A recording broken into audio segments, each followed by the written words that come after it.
It's just like. All right, we're up. It's Fairfield County Live and Local, presented by the Sono Collection. My name is John Kamal from 95.9 The Fox, and welcome back to the Nuclear Heartbreak, a victorious return. Hey! Going on, Connecticut! What's up, fellas? Thank you for rejoining me on this lovely fall evening, this November 1st. How was Halloween? Wow, great. Next question. Now, wait, hold on. Are any of you guys parents? I can't remember. Not yet. No. Not that we know about. Yeah. Ah, gosh, good for you. See, I got a 1-year-old, and that's an easy Halloween generally. This year was super easy. But no, you guys didn't do anything. Did you get any trick-or-treaters? I was at like a very social distance outdoor party. No, we didn't. Actually, where I live, we have it's like slammed with trick-or-treaters. I live in the second-story apartment, so I have like a bucket that I lower down to them, and they like take the candy out of the bucket. It's like that's pretty cool. I throw the parents beers, like I'm all about it, but not this year, man. You're like Buffalo Bill in it, but with candy. It's good. Yeah. Rock and roll, man. It's rock and roll. It's for the people. Yeah. That was dark. I apologize. All right. But so you guys have a new album out right now. Misguided Youth. We talked about it the last time that you were on the show. But now it's out. How does it feel? It feels good. We've gotten a lot of really good feedback on it. So like it's a super rockin' album, honestly, not to talk it up too much, but I mean that is what we're here for, right? Your album, dude. Yeah, that's the whole point. Go for it. Good. Everything is so good. Straight jams. No, it's awesome. We're pumped. It's a great album. Everyone that's listened to it has given us really great feedback. So we're pumped to have it out. It's just been born, really. I mean, it's barely born because it's only on Bandcamp right now. It will be fully streaming November 13th, but right now it's just Bandcamp. Bandcamp exclusive. Mm-hmm. So it feels good though, man. Feels good. Yeah. Why'd you guys start with Bandcamp? Well, originally the goal was to try and get some people to buy the album because we're poor. Okay. You too? I thought I was that's cool. We're both poor. I love that. Bandcamp provides this service where people can actually buy the albums digitally. Yeah. So it's on a streaming service. So you're supporting the artist directly. Yeah. So like when you buy an album from our website, nuclearheartbreak.com, which is Bandcamp, it directly it goes right to us. Yeah. So like no one takes a cut of it. Well, Bandcamp will take a little cut of it, but it goes right to us. And, obviously, like making an album, getting it engineered and mastered and mixed. And it's expensive. It's thousands of dollars. So we're trying to recoup maybe a little. Yeah, dude. Bandcamp Fridays, November 6th. If you guys buy any artist, but especially us, all the money goes directly to the musicians. And really? If you buy our album and you mention that anything 95.9 or Fairfield County Live and Local, we'll send you a shirt as long as you give us $18, we'll give you a shirt and you got the album. $18 or more. $18. We're gonna say that a couple of times tonight. Yeah, absolutely. Yes, we will. We're definitely gonna say that a couple of times tonight.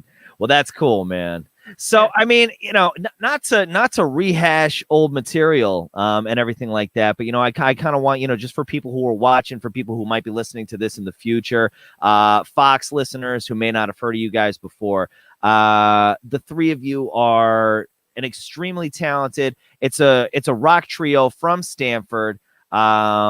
Tim and wait, Gio, did you ever play in American Pinup too? No, just Tim. No, it's just me. Just Tim. Okay.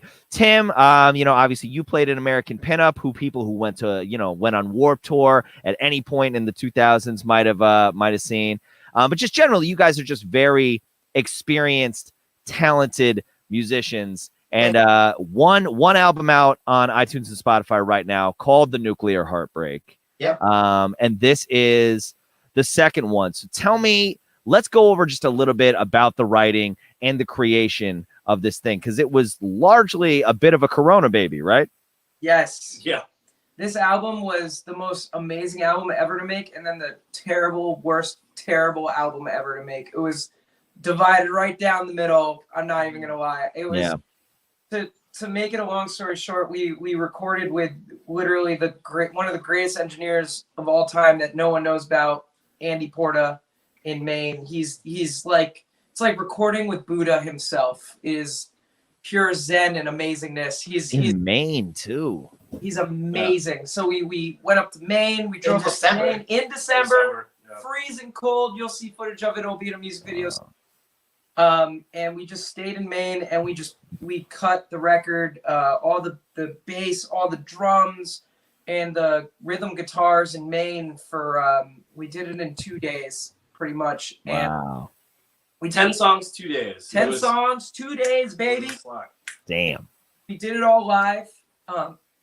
And we basically we practiced the album to a click, like over and over and over and over again, going into it. So when we got to the studio, I literally sent Andy the clicks that we were using to record to, not like his click, like okay, recorded version of my click. And we just nailed it out. We just hammered it out. And you know what? And I want to talk about that for a second, because I hate playing to a click. I hate it. I've always hated it, but it's mostly because I'm just not very good at it, and I wish that I could be. For people who don't know what you guys are talking about, most of the time these days when someone goes in and records an album, you're playing to literally in the background there's just a metronome. A metronome, which is keeping perfect time, and it keeps the band on time. The problem is somebody comes out and the rest of the band can't follow because they're staying on the click. So it's harder. You get a more perfect product at the end of it because everyone's kind of playing on time. My question is, how long was that practice process of practicing for the album? Because I feel like every band I've ever been in says we're going to do that, and then we never do, and we just end up in the studio winging it. Between bands that will, tour the country 200 days out of the year versus bands that don't. It was 2 hours. Wait, hold on, Tim. I'm sorry. That got choppy. Say that one more time, because I feel like you were talking about your experience with it with like touring bands. Say that one more time. When you're doing that with a band, you're playing the click tracks, you're organizing the click tracks, you're doing all of that. That's the level that it's going to take you on tour across the country. Basically, we have to refine your music and push as hard as you can to become such a professional level. It was probably about 4 to 5 practices, 2 to 3 hours of me just with like a little tap metronome, us getting it, playing the song, be like, that's too fast, going down 1 or 2 BPM. That's too slow. But like when you play a song so many times, you feel that tiny difference, which everyone out there that's never understood a metronome before has no idea what we're talking about. Yeah. It's like part of our writing process, because we're writing the metronome to the song too. So you write. So you guys write to a click too. We wrote the song, but then we had like, all right, so we have this song, but then we have to find the right tempo. Metronome. For the song. Finding the right tempo. The tempo. Right. Wow. Like if you listen to the song Best Believe It on the album, that's 2 different time signatures or 2 different metronome speeds on the album. And if you listen to it, we worked really hard to find a slow metronome that leads right into a fast metronome, and we did it live. Yeah. We legit had arguments over whether a song should be 154 BPM or 155 BPM. Yeah. Because we're Stop. By one? By You guys one. argued over one? Some of us are like, that's lagging. And then another person would be like, no, we got to go 1 BPM faster. Tim always made everything 10 BPM faster. He's like, yo, we got to go faster. It's got to be faster. The bass is making it faster. That's interesting. Actually, no, I only wanted stuff to be even, but you gotta make it fast. No. But yeah, so long story short, I feel like we got off tangent. To answer your question, we went to Maine, we hammered out this album. It was awesome work with Andy. We came home, and not to harp on it because I think everyone's tired of hearing about it, COVID hit, and basically I ended up locking myself in my studio from March till May or June. And then June I was just like, screw it, guys, like I can't do this by myself anymore. Like, we got to sing gang vocals and like finish this album and be done with it. Cause I was working on it every day and like I didn't have the guys to help me with it. And it was just me like being like, oh, does this sound good? I don't know. Let's just record it for 3 more hours. Yeah. So, It's hard. It's hard to work like that in a vacuum, especially if it's something that you're that close to. And not to mention recording gang vocals. Were you recording gang vocals by yourself at that point? No, what I did was I was very fortunate. I have Lauren Saluti, who's our art director here, and I would yell at her to come up to the studio. I'd be like, Laura, come up here, and then I'd be like, sing this, and she'd be like, I don't want to sing for you. I was like, just sing, please, just do it. So I have some idea. Well, even still though, I mean, like having a female voice changes. I mean, like changes it. You know what I mean? Like if you're looking for a certain gang vocal thing, I'm just imagining you yelling the same note into a microphone like a whole bunch of different times and just layering yourself On there too. We had like a COVID room. I set up tarps between us, and we just each had our own little section of us yelling into a microphone, pretty much the distance that you are, except we were divided and we did it over 2 days. And we finished the bottle of Hennessy, which was in the song "Misguided Youth." You'll hear me pop. You'll hear it. The bottle. Oh, that's great. Vocals. We're playing that. We're playing that tonight too. That's why I said it. It's good. And I should mention that too. It's Fairfield County Live and Local, presented by the Sono Collection, 95.9 The Fox at 9 o'clock. These songs off of this album that I'm talking about with the Nuclear Heartbreak right here. We're going to be playing 3 of them in a row, and I want to talk about those 3 because you sent me those 3 specifically. Sometimes a band will just send me the whole album and be like, yeah, cool, play whatever. You guys wanted those 3 on purpose, and you're all looking at each other, and we're all looking at Tim. So what was the thought process behind those songs? I wanted to send you 3 tracks that we curated, that we said this is what we want to put out there. Okay. Because Jim was like, we could just send the whole album. I said, I don't want to do give you all this work. I said, let's get 3 great songs that we want the station to play. John works really hard to listen to our music. He turns it on. He's like, oh God. Please. Give me 3. I like that we didn't do Hard Time this time too. Yeah. Because that one's gotten a lot of exposure Well, recently. we gave him Crooked Cop. I've got Hard Time. I've played Hard Time. Yeah. We know. We appreciate it. Yeah. Oh no. Yeah. Please. No. We love you. My pleasure. My pleasure. Love you too. But yeah. But sorry. You guys were saying. You were saying. We chose those 3 songs because we were like, these are bangers. They're eclectic mix, so they have like different types of things. You'll hear a little bit of Weezer. You'll hear like a little bit of just riffy like punk rock. Right. Or like almost like Rancid. We thought that those 3 songs would give you a good range. Even like of what, some like what it sounded Motown like. in Misguided Youth. There's a lot of Motown in Misguided Youth. So we going back to just recording, and the reason we even give you these specific tracks is like going back to Andy Porta again. I saw him text me too, or Tim. Andy taught me a long time ago because he used to ask me sometimes to listen to the things he was mixing or whatever, and I was very honored that he would ask me. And a long time ago, he taught me like the true essence of amazing songs outside of great musicianship is these big gang vocal moments where you get all your friends into a room, you're drinking, you're having a good time, you're partying, you're eating pizza, you always get the pizza, and you spend a day like screaming lyrics into a microphone with your friends, and it's just fun. And the reason I think we chose these 3 songs is you're going to hear like a lot of that. The essence of the Nuclear Heartbreak is there. It's very, I think it's a very heartfelt, intimate. We're a very heartfelt, intimate band, but we do love to party. And when the party starts, you can hear it in the song, like you can hear that in the gang vocals. You can hear that in the energy of the songs where it's, it's what we're trying to bring to the table with this band is that heartfelt moment that you might have with a person, and then you're just having the best time of your life, So I think that was a big point of why we kind of chose these 3 songs, was to kind of. So I'll say this: we're the band. You're at the party. You have to use the bathroom. You go in the bathroom. You meet that person online in the bathroom who changes your life. Ah. A great like heartfelt conversation. Ah. Man. Yeah.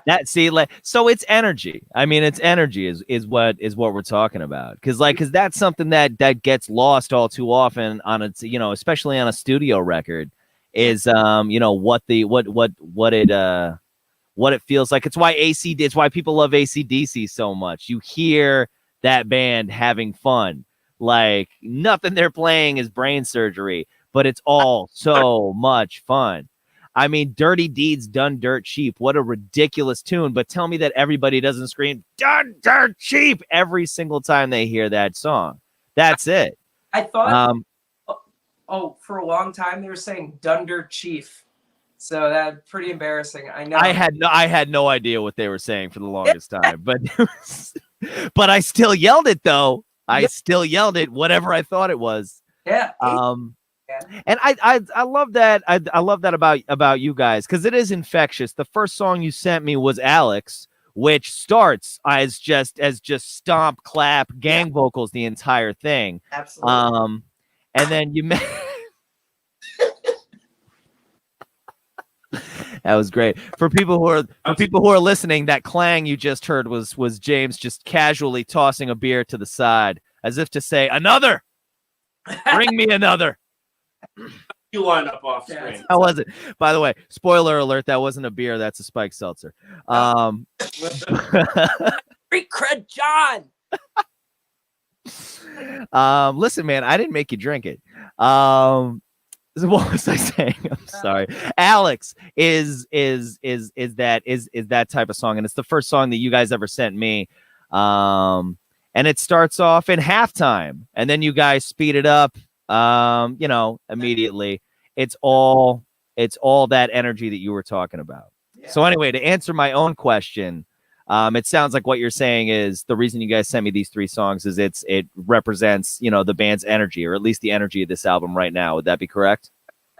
It's giving you a good vibe. It's giving you a good idea of what you're about to get into. Yeah, and we're all frustrated. We want to party. We want to do things safe. We wanted to, make the world move forward, and this is what we're providing for you guys to enjoy a happy life. Yeah, right. We've always been on the heartfelt but lighter side. I mean, our old band routine prior to shows was pretty. Yeah. Can we even tell them? We used to spray each other's butts with cologne before we played live shows. With what now? Cologne. Cologne? Cologne. Yeah, we dropped. Well, that's spray our butts. See, what the listeners don't know is we were trying to see whose butt was hairier earlier. Gio. That's true. People didn't see that, but before we went live, there was a competition happening right here. Judge. Was it Gio? Gio was the winner. Yeah, I know that butt anywhere, man. I thought it would be me, but it's not. It's not him. So Gio, you need that extra spray of cologne. Yeah. Just that extra little of the Abercrombie Fierce. I just want all listeners to be clear. I never participated in any of that. I just joined the band, and I was like, "This is never happening ever again." Yeah, that's not true. That's complete lies, and I can attest to that. I saw it. I seen it right before this interview went live. I seen it. Thank you, John. Abercrombie Fierce. Do kids even wear that anymore? That's what was popular when we were in high school. I'll tell you that right now. I owned one pair of Abercrombie in my life, and I tried to get cool cargo shorts or cargo pants back in the day, like in middle school. Yeah, dude. And I didn't realize I bought like a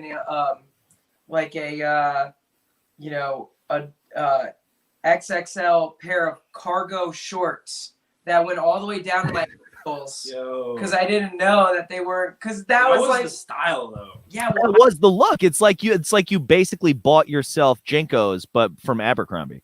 Yeah, everyone made fun of me because they said it was parachute pants, and I didn't understand. So it took me years to find out that those were shorts.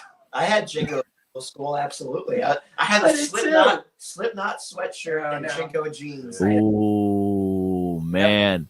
Yep. Yeah, man. My mom wouldn't let me get the Jinko jeans. I was always so mad about that. All my friends had them, and I had these pants that fit, which is horrible. It's a horrible thing to have in the late 90s and early 2000s. You didn't want that. Dude, you didn't miss much. This conversation got very 2004 very fast, and I'm so okay with that, by the way. So it's Fairfield County Live and Local. We're talking to the Nuclear Heartbreak. We got just a couple of minutes left. In about 5 or 6 minutes, we're gonna have a commercial break on the radio, and then at 9 o'clock, you're gonna hear 3 songs in a row off in the Nuclear Heartbreak's new album, Misguided Youth, which is out today. You can stream it on Bandcamp. You can buy it on Bandcamp, and it'll be available on all streaming services on Friday the 13th. If you buy it tonight, free T-shirt. We're gonna mail it to you. Yeah. If you buy it tonight, free T-shirt. Free T-shirt for people who are watching. Buy it tonight. Buy it tonight. How did you guys get the Friday the 13th release date, or was that just pure luck? Well, here's what happened, John. Let me break this down for We you. only got a couple minutes. Teach. Preach. We were supposed to have a full release on October 30th. October 30th, Mischief Night. And our distributor literally hit us up and they're like, it's not happening. We are backed up and it's just not going to happen. And we were like, well, you know, a lot of people want this album, so we're going to put it on Bandcamp. And then we'll have the full release on Friday the 13th. Yes. So that's pretty good. I was just like, can you make Friday the 13th happen? They're like, absolutely. So there it is. That's so you were able to pick it though. That's pretty cool. Yeah. That's not bad. Supposed to be this Mischief Night, but honestly, I think it's a blessing in disguise. Right. I really do. Yeah. Bandcamp's been doing really well, and I think that it's nice to have that kind of soft release. Let everyone that wants to buy it on Bandcamp do it. Everyone that wants to listen to it on Spotify and iTunes, then you just wait. You know, Friday the 13th, easy to remember, no problem. So it's all good. You know, you keep burping, it smells like hot dogs. It smells so bad. What do we have for dinner? Pasta I have pasta, man. and that weird gyro. Misguided Youth. Misguided Youth Friday. Misguided Youth. Friday the 13th. Yeah. Was it like spaghetti but with the little cut up pieces of hot dog in it? Was it that situation? What are we in middle school? I don't have. Listen, I don't know. We were talking about 2003 a couple minutes ago. We might be. I don't know. Came to the house with 3 pounds of gyro meat. Like, got it. It's some lamb, dude. We're throwing it in everything now. I love it. I used to live with Gio. And now I live with Tim. Now Gio lives with Tim. Well, he has his own apartment. I'm living that drummer life. I'm living with everybody. And That's good. I him all the time. He's like, he'll eat anything. Literally anything. People are laughing in the house because they've seen it. He would smell it just to make sure. He would smell it and then he would eat it. Hey, it was still good most of the time. Sorry, we're going way outside. No, it's okay. Listen, it's good to know that you guys spray yourselves with cologne, though, because now I know that no matter what gets eaten by any of you, you know, it'll all come out right. Got that added layer. You all just know that if you ever have the opportunity to smell our butts, they'll smell good. I mean, I can only hope. A man can only get so lucky. We've got about 2 minutes before we're gonna get started on the air. Any final thoughts, guys? Any last things that you would like people listening now, or even more so in the future, to know about the Nuclear Heartbreak, to know about the new album Misguided Youth, to know about you personally? Coming up, thank you 95 The Fox, and thank you, John, for having us on Fairfield County 2 times. That's awesome. Oh yeah, absolutely. All I can say is go check the album out. Tell us what you think, and hopefully we'll see a show. Get your free shirt, and look out for our future live stream with John, where Tim and I have a cook-off, and John has to eat it. This is happening at some point. Yes. Yes. November 6th, Bandcamp Fridays. Yes.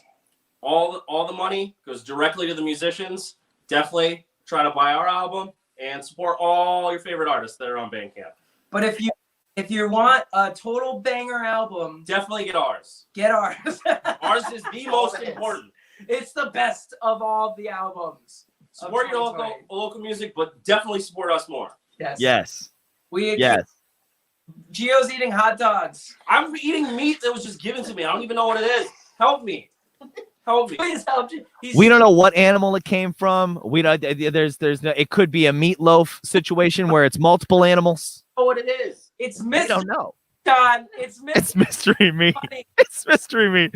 This is definitely from some people who currently are used to working a school. I love it. It's mystery meat, baby. This is the Nuclear Heartbreak. Their album Misguided Youth is streaming on Bandcamp. Right now. It'll be streaming on all streaming services on 11/13/20. Yes, that is Friday the 13th.